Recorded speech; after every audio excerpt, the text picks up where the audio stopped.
As Commander-in-Chief, my highest priority is the security of the American people. Over the last several years, we have consistently taken the fight to terrorists who threaten our country. At this moment, the greatest threats come from the Middle East and North Africa, where radical groups exploit grievances for their own gain. And one of those groups is ISIL, which calls itself the Islamic State.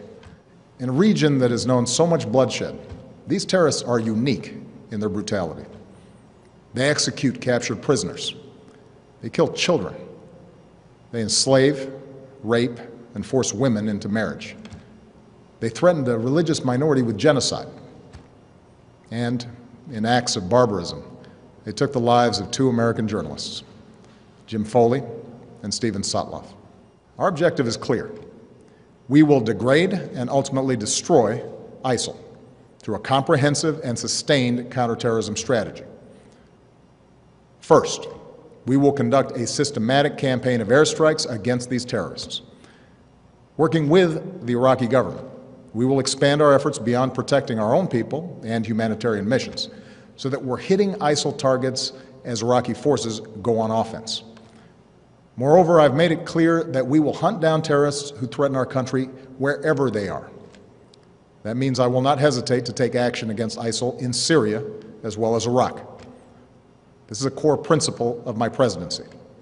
If you threaten America, you will find no safe haven. We will send an additional 475 service members to Iraq. As I've said before, these American forces will not have a combat mission. We will not get dragged into another ground war in Iraq. But they are needed to support Iraqi and Kurdish forces with training, intelligence, and equipment. Across the border in Syria, we have ramped up our military assistance to the Syrian opposition. Tonight, I call on Congress again to give us additional authorities and resources to train and equip these fighters.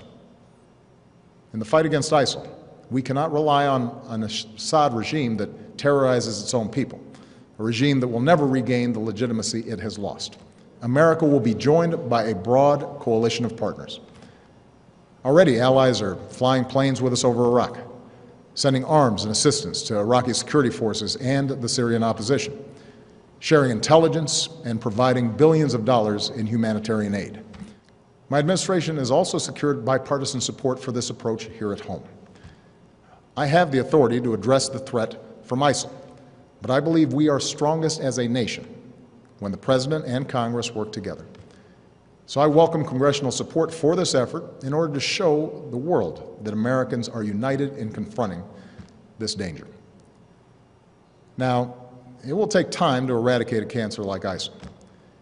And any time we take military action, there are risks involved, especially to the servicemen and women who carry out these missions. But I want the American people to understand how this effort will be different from the wars in Iraq and Afghanistan. It will not involve American combat troops fighting on foreign soil. This counterterrorism campaign will be waged through a steady, relentless effort to take out ISIL wherever they exist using our air power and our support for partners' forces on the ground.